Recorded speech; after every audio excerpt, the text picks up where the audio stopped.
I ended up school cross-country champion a couple of years in succession, which I thought was pretty good because, you know, it's a big difference between one year and another when you're at secondary school. But that was it. And that was about it for something like 60 years.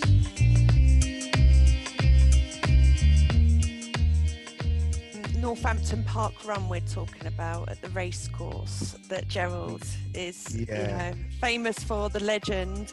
And the old geezers he's talking about is Bob Emerson, who's 87, Alan Palmer, who's the same age as Gerald, 83. Excuse me, he's six weeks older than me.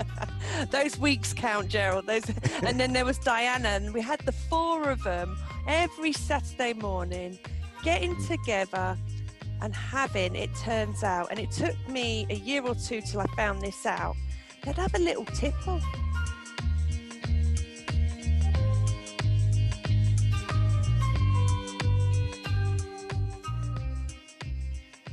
Well, you see, we had a very shrewd team manager for the middle distance. And we realized that the half marathon, being a team event as well as an individual event, that we had a chance for medals because there weren't that many teams.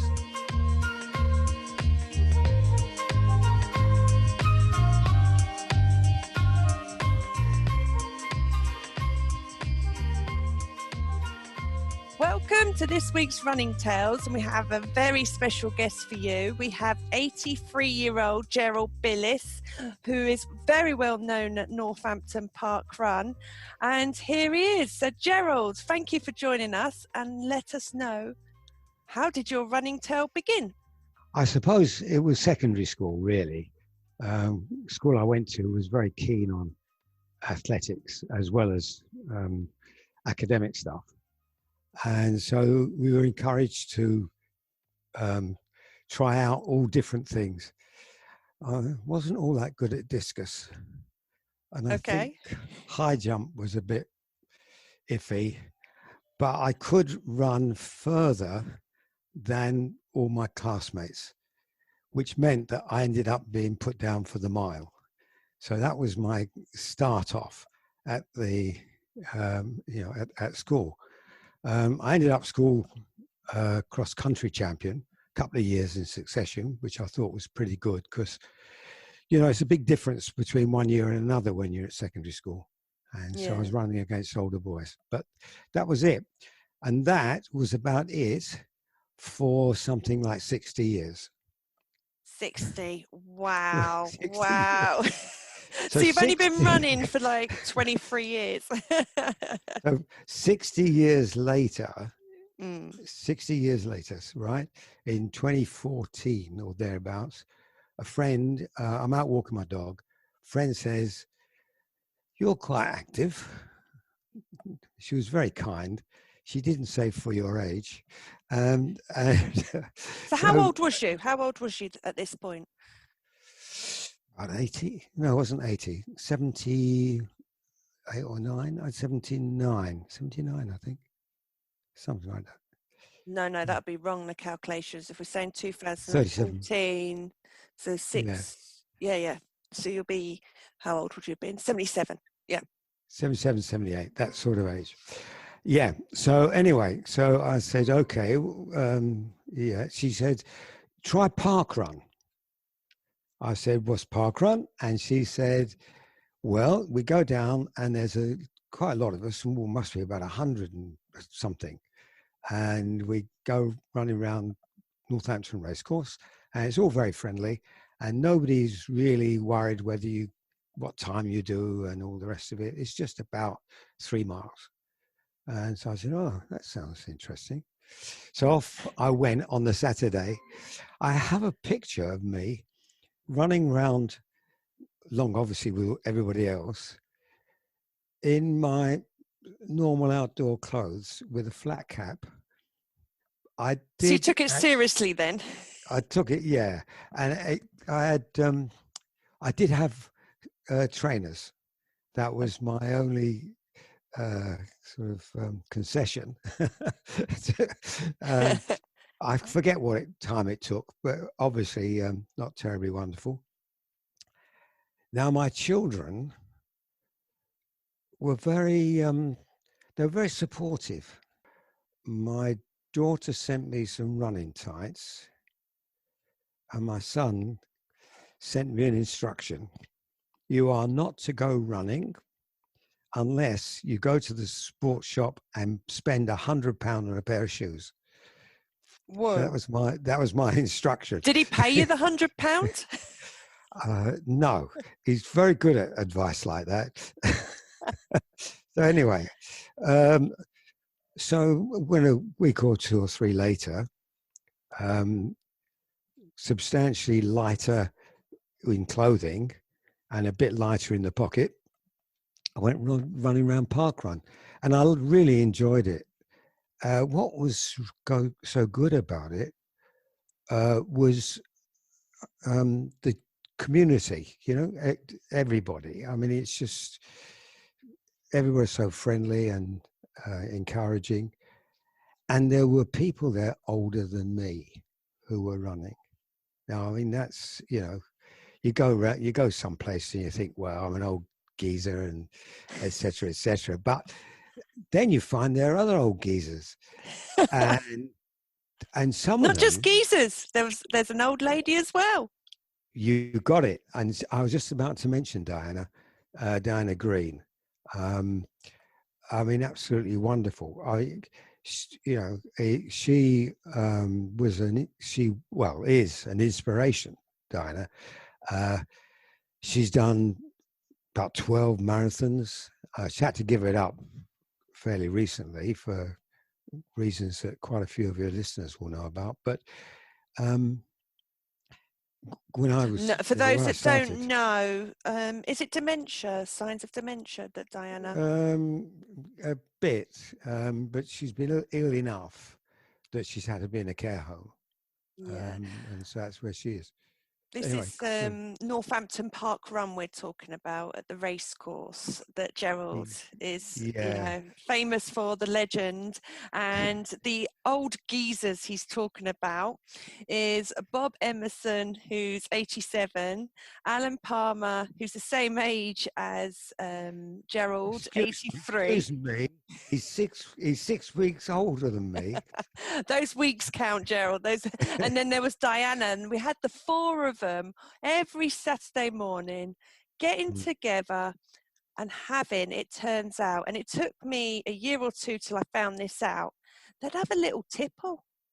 They were before parkrun, before 9 o'clock in the morning, a little tipple. It's like a little celebration. We made it another week. We're here. Now, look, I've got to put you right. I really do. It was only Christmas time. Oh, you sure? Well, that's my story, and I'm sticking to it. It was only Christmas time. Anyway, the three you mentioned, I mean, Diana and Bob and Alan, to put them in their order. I mean, Alan would run around with me because we were about the same sort of speed, and he'd encourage me to get it, you know, to run better. And Diana, well, I mean, you know, she showed you that it was pretty much, if you want to have a go at something, have a go at it, because you could do it. I mean, she could run marathons, and I thought to myself, well, maybe I could run marathons, maybe. So and I've got to have a quick look, but I think it was 2015. Hang on a minute while I just go and have a look. This is Gerald. He's a very factual person, has to be exact. Well, I've got to find. One of the things we love about him. What have I done with it? It's here somewhere. Ah, here we are. 2016 it was. It was 2016. I know, because I just found the medal. No, can't see it. I know, of course you can't, because, hang on. Oh, I thought you had it on you. Okay, for those that are watching my YouTube when this comes out, these are all his marathon. Okay, we're not just saying, I knew you did at least 2, but how many marathons? well, I've done London 3 times. Yeah, London 3 times, Edinburgh twice, and Brighton once. Wow. So, but Brighton, you see, that was it. I mean, I went and did Brighton. This is the Brighton one. Oh, you can see a Brighton one. Wow. Yeah. So that was Brighton 2016.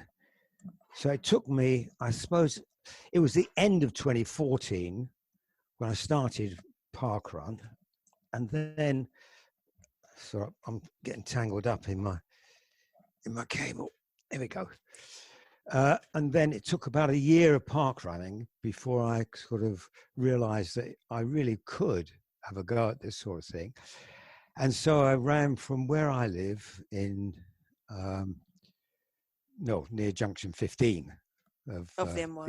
the M1 to Wellingborough and back as training for this marathon I put my name down for at Brighton, because Wellingborough is just almost exactly 13 miles away, and so it was a full marathon, and so it gave me, doing that meant that I knew that I could run a marathon, and that's everything's in your head, you see.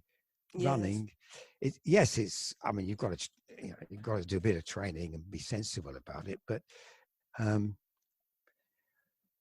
generally speaking, it's all in your head, and so you've got to know you can do it. So, what time did you do Brighton in? Not that time matters. Oh yeah, it did. I did Brighton in 5 hours, 36 minutes and something. Wow. And I was the most disappointed runner who finished. You shouldn't be saying this. Why was you disappointed? Your first marathon, you're like 7 decades old at this point, decided to do it. Yeah, I was 70, I was coming up for 79. And you was disappointed that you actually finished and got that time? So, yeah, very disappointed, because my target was under 5.5 hours, because that would have made me good for age. And I didn't get under 5.5 hours. I missed it by 7 minutes. And when you think that you've been out on the road for 5.5 hours, and if you could have clipped a few seconds here and a few seconds there, you'd have actually, yeah. I mean, so I was disappointed. But it did one thing. It showed me that I had some sort of potential as a runner, at my age. So I joined Wootton Road Runners. See? In Northampton, yes. In Northampton, yeah. And that was, I think, the best decision I'd made, because then it's like having two kind of extended families. There's the park runners, all of them, my Saturday morning hug friends, and there's of course the people who know all about running at the Wootton Road Runners, and they're also great friends. It's a tremendous encouragement. They've got running groups, so you're never really sort of, what should I say, out of your element. You're not running against people, even in training, who are that much faster than you, and so you're in a group where you kind of feel at home. And they helped me enormously. I went to still do regular training sessions, Sunday morning runs, still keep up, or did before this COVID stuff turned up on our doorsteps. Parkrun regularly. So I was doing quite a bit of running, and it all paid off, because it meant that the first London marathon I did, which 2017. It was London Marathon. Let me have a look. Yes, 2017. I did that for a charity, and I did not. I don't remember getting good for it. I may have done. I can't remember my time. I ought to, but I can't remember it. but I do know that in 2018 was a good year, because 2018 I got good for age at Edinburgh.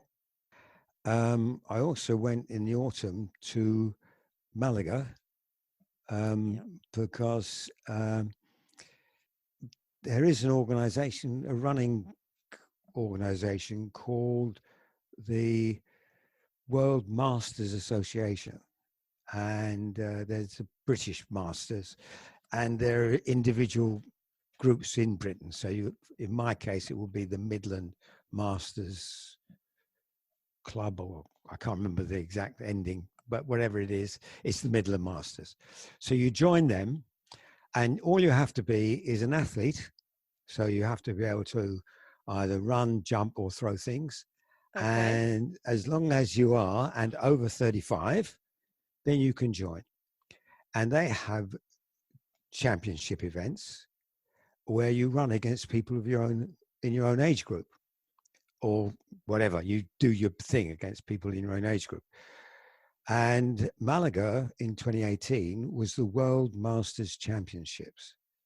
And if you wanted to go, you just simply paid your fare. You signed up, of course, and you paid your fare, and you went. There's no sponsorship. No. So you turned up, and was you expecting to be the only one of your age to run around the track or the roads? Oh no. Before you go, if you've got any sense, you take a look on their website of the spot of the people who are organizing it all, and you see who's going in the events that you fancy. So if you say, in my case, there were 3 events that I thought I might have a bit of a chance. One was the 10,000 meters, which is different to a 10K road race because it's all on the track. Another one was the, I think the other one was the 10K road race and a half marathon. You know, there were 3. The 10K road race. And which one did you go for? All of them. Okay. So, well, you was getting your money's worth on this trip, wasn't you, Gerald? I resent that remark. Anyway, the thing is that I had a look at the times of the people, because what happens is that people put their name down, and they put down the sort of time they expect to do. And you know, you don't mess around. I mean, you try and be honest on it with it, and they did. And so there were people there from places like, I don't know, Denmark and Germany and Mexico and all sorts of places like that. And I had a look, and I thought, I've got a chance of coming in the top 6 in each event of each of those 3 events, a chance. So I put my name down for those 3 because I had a chance. So there were 3 Brits in my age group in those 3 events. I was the fastest of the 3, but it wasn't quite good enough to come in the top 6. I think I really ought to look up. But for some reason, I haven't remembered all of the places I was at, except the half marathon. The half marathon was actually, I don't know, I shouldn't say this, but it was a bit of a lark. Okay. No, come on. We want to know, don't we, listeners? We want to know. Well, you see, we had a very shrewd team manager for the middle distance. And we realized that the half marathon, being a team event as well as an individual event, that we had a chance for medals because there weren't that many teams. Okay. And so now you had to have 3 people in a team. And you had 3. We had 2 who were 70-75, 2 who were 75-79, and 2 who were over 80. Now I needed 3. So what he did was he took one of the people who were in the 75-79 group and put them down because you're allowed to move people down but not up, you Up, see. okay. So he moved them down, so they ran as part of the 70-75 team. Now, they had no chance, really, because they're youngsters, 70-75. I mean, they can fly around.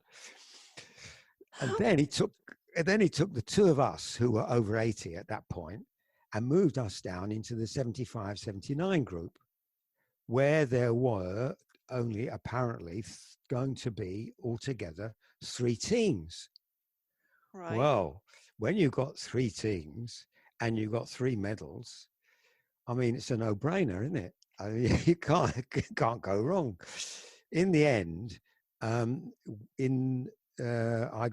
was 4th in the half marathon individual for my age group. And of course, we did manage, all 3 of us managed to finish. And it turned out that the 3rd team didn't appear. So in the 75-79 team event for half marathon world championship, who got the silver medal then? That's because the 3rd team didn't turn up. You still had to run. Oh yeah, you had to. Yeah, I mean, yeah, you had to finish. Yeah, no, but who cares? You got a silver masters medal. Who cares? Absolutely. So I got a.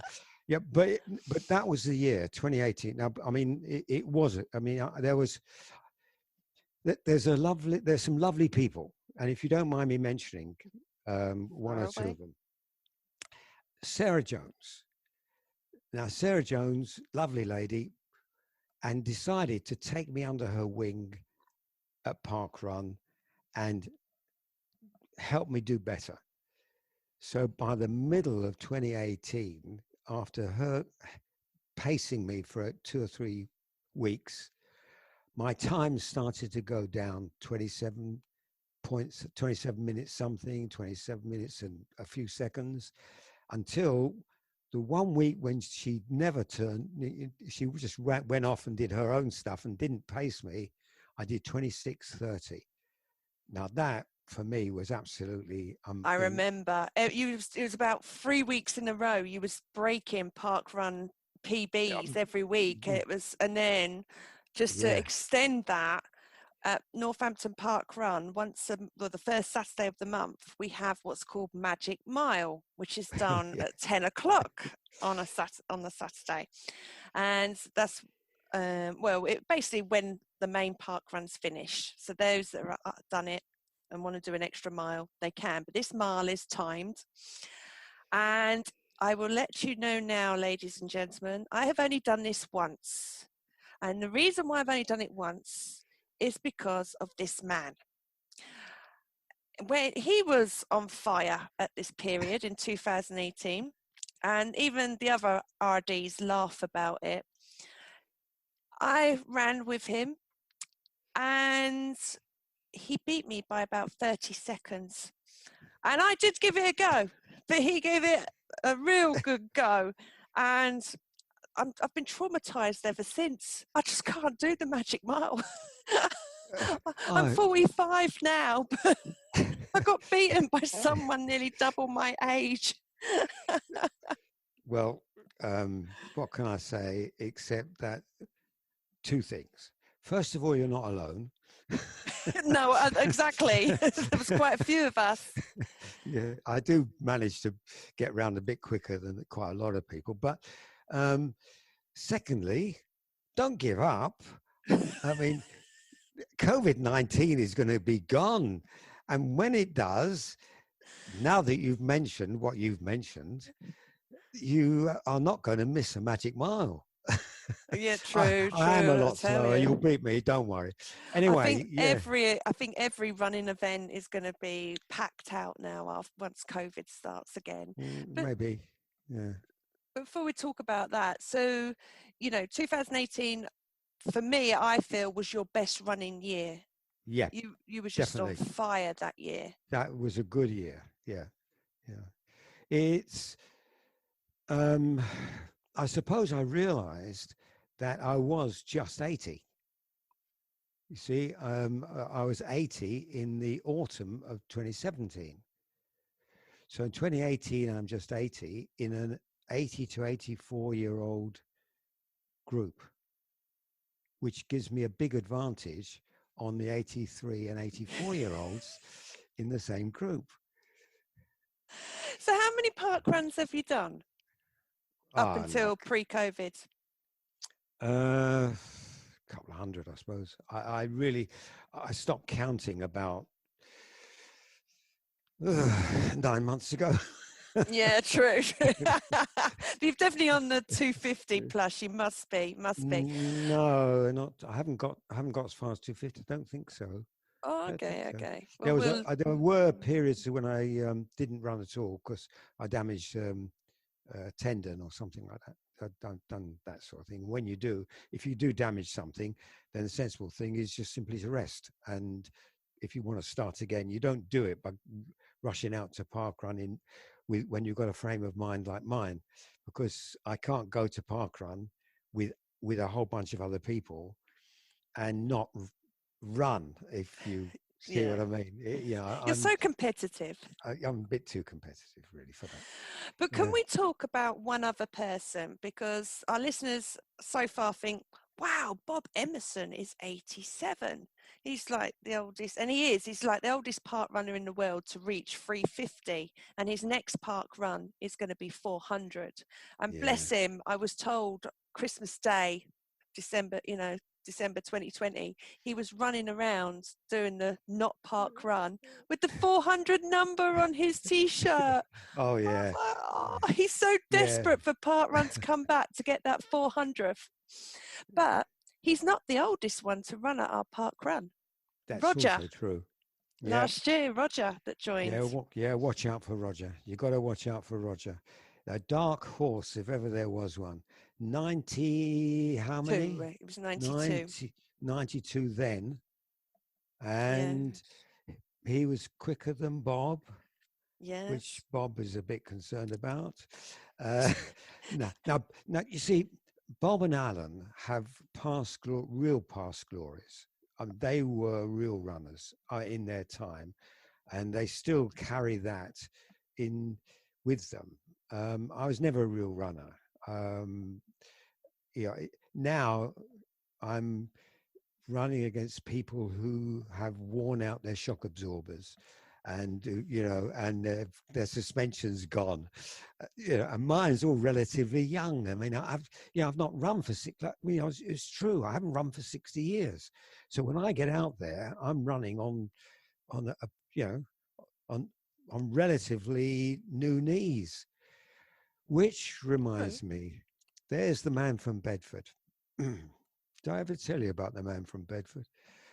Right. Well, the Wooden Roadrunners as a club go in for these club events. There's a sort of a Midlands 5 mile, 6 mile, 10K runs, about 8 of them. And they're sort of club championship and individual championship type events. Now, it's all right for me in Northampton because I can join the Northamptonshire Athletic Association, and being the only runner who has joined the Northamptonshire Athletic Association who's over 75, I get gold medals for any. North. I love it. But when we come to run, it's a bit different. Against other clubs, it's a bit different. Now, Bedford Harriers, I think they're called, have a runner who's a few months older than me, and he is very good. And he runs on metal knees, which is, mentioning knees brought him to mind. And he is my, what do they call it? Bête noire? I'm not sure what the right word is. He's the person that I have to beat. And okay. When our club, when we go out on these inter-club events, he's the one I to look out for. 2018, there was no problem. could beat him in every event. But since then, it's been ding dong between, sometimes he wins them, and very, very occasionally I beat him, but only occasionally. And it is quite a tussle. I get this feeling that when you don't beat him, you're a moody git for a couple of days. Actually, no, he's too nice. A lovely bloke. The problem, of course, is that all this stuff took place not just last year, but the year before last. And it's beginning to be a distant memory, But hopefully we're going to get back to it all, and we'll be able to I know. start up. I've seen you a few times. We've seen each other a few times at the Yeah. race course and done a not park run, social distance, but Yeah. our own time. Thankfully, I'm way ahead of you at this point now. But what have you done during COVID? Because we are 10 months or so during this at the current time of this recording. How have you physically been keeping yourself? How have you? Well, you've got a dog, Buddy, so we know that you do your daily walks with Buddy. Yeah, Buddy's a great help. I also take Buddy on runs. I mean, he can run further than obviously faster, but he can also run further than me. So taking him on a run is good for him, and it's good for me too. Before we got to the stricter parts of lockdown, there were still Sunday runs available. Albeit with your club, people from the club. And again, it was all a matter of being sensible about distancing and all that sort of stuff. So I've been able to do that. I suppose I haven't done as many miles as I would normally have done, because I think we're all like that, to be honest, Gerald. Well, but I've managed to do a fair few, because Erica Van Brie, who you may know from parkrun, she's a club member, and she's kind of sort of organizing one of the slowest of the Sunday runs. There's no such thing as a slow run, Gerald. I know you're still new to the game, but there's no such thing as a slow runner. And I know you're talking about the cookie run. I am, and these are the loveliest ladies that any chap could run with. They really are. I mean, and she what she does is, when it's a bit awkward to get everybody out, well, not everybody, but to get a run going, she'll organise a little bit of a challenge. So for January, we're all trying to run some distance to see how many miles we can accumulate, because the more we can accumulate, the further we could virtually go. Obviously, if we can accumulate maybe, I don't know, 500 miles or whatever, we could go to the south of France, couldn't we? True. I think I've heard this. There's quite a few virtual races that are doing that at the moment. There's a big one, Land's End to John O'Groats, virtual as well. Yeah, exactly. It's a good way of getting people out. And please don't mention this to anybody. I mean, this is really strictly entre nous. But you are on a live podcast. Yeah, go on. well, nobody's going to. I mean, then who's going to listen to this? Anyway, the thing is that I haven't done anything in January yet. Been out walking the dog, of course, but I haven't actually put my running shoes on. So that has to change. And I have got, according to this, almost 20 days in which to do. I should be able to do quite easily about, I don't know, 50 kilometers or 60 kilometers, I would think, in 20 days with Buddy, because I've only got to go out and say to Buddy, should we run up to Blisworth? And then, a big tail wags, and that's it. What breed is Buddy? So those that don't know you, what breed is he? He's a lurcher, which is a greyhound cross, mixture of some other dog and greyhound. In his case, it is deerhound, greyhound, and collie. Yeah, he's one big hairy beast. So he is. I'm hoping that he has the intelligence of the collie, the attitude of the greyhound, because greyhounds like to lie around all day. And I don't know about the deerhound bit, but what worries me is that he might have the intelligence of the greyhound and the attitude of the collie, which would give me a daft dog that wants to run everywhere. Yeah, true. Actually, no, he'll suit you. But no, I think he is quite a smart dog, and he's a very good company. Anybody who at the moment has a dog and can run around and so on, put your dog on a running lead or whatever, and get out there with your dog and run with your dog. It's great. You know, but he actually knows about roads and prefers to run on the pavement, so that also is quite good. It keeps me out of trouble. In check. So what, you know, obviously with COVID mentally, how have you been coping? Because like you've said already, January you've not been running. So, you know, Christmas, New Come Year. on, it's only 10 days. It's only 10 days, and I've got to 12th, get over 12th Christmas. of January, Gerald. 12th of January. Not that, you know, this will be going out a bit after then. Sue me. But no, sue me for 2 seriously. days. It's still a period.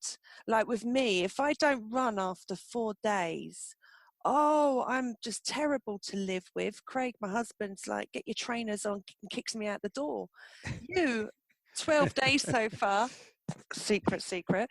And, you know, you're just getting comfortable with the age, you know, old age, on your sofa with your pipe and whiskey. Well, I am an Arsenal supporter. Okay, I feel sorry for you, yeah. Right. Now, as an Arsenal supporter, you know, you have to remember the Arsenal slogan, the Arsenal supporters slogan, I should say, which is, there's always another Saturday. I bet you've said that a lot over the years. Right. Now, this is the thing, you see.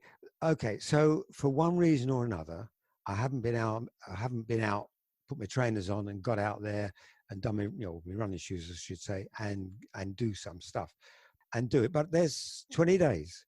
Now, I've only got to run up to Blisworth and back, and that's 10 mile. And that's just one outing. My son has been threatening me for the last, I don't know how many weeks, to walk with me to Wellingborough and back. Now, I don't know why he wants to walk with me. I'm not sure he could do it, but maybe he can. I mean, he's only, what is he now? 60, he was born in 65. How old is he now? 65? He'll be 56 this year. He's 50, yeah. So I'm not sure that he can do it, but he might be able to. And if we did, that's 26 So it's the one miles. that started running in his late 70s, and he's saying that his son at 55, 56 won't be able to walk. If he's got your genes, he'll be sprinting to Wellingborough. Well, he might be his mother's, which is a different kettle of fish altogether. No, he's not really kept himself fit, although more recently, last few months, he's been doing a lot more. Maybe it's you've inspired him. Hopefully. Because you inspire a lot of people at parkrun, and you know, obviously you're missing parkrun because, you know, in the first lockdown you had so many letters and cards and drawings from parkrunners from all ages saying they missed you. How did you feel when you received them? Still in the window. Oh. Yeah. Yes, I was a bit emotional. Yeah.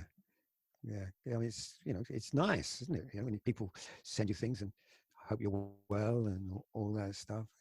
COVID finishes, which we pray will be soon, but let's be realistic. We're talking months away. We'll be lucky if parkrun happens at all, you know, this year. Let's be realistic here. What, you know, you're obviously holding out.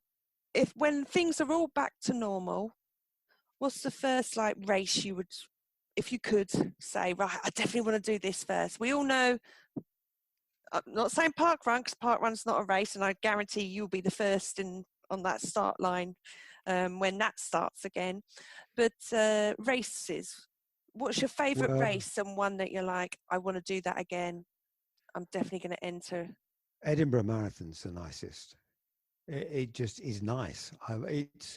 It's you. I mean, you grit your teeth and you think you're a blooming idiot for even starting, but but when you actually look back at it, and that's the thing, when you look back at the races, that's the one, because okay, it's for me 5.5 hours.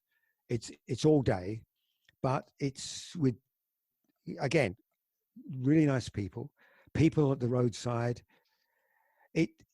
Okay, you don't get the crowds you get in London, but it's a nicer route than the people London are still route. lovely, though. And the people Edinburgh, are absolutely, yeah, they really are. So that's that one.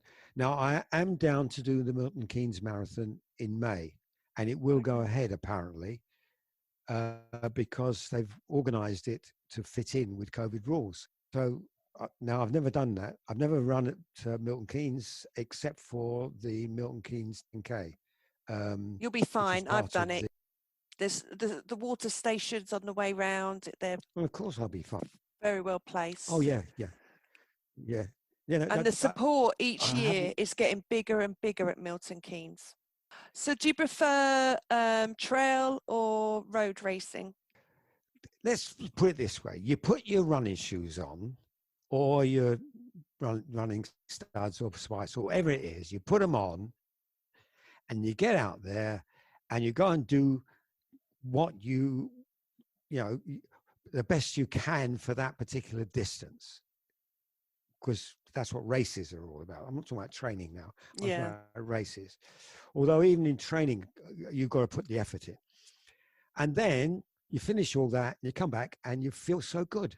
It don't matter really which one. I mean, I hope that they can all come back.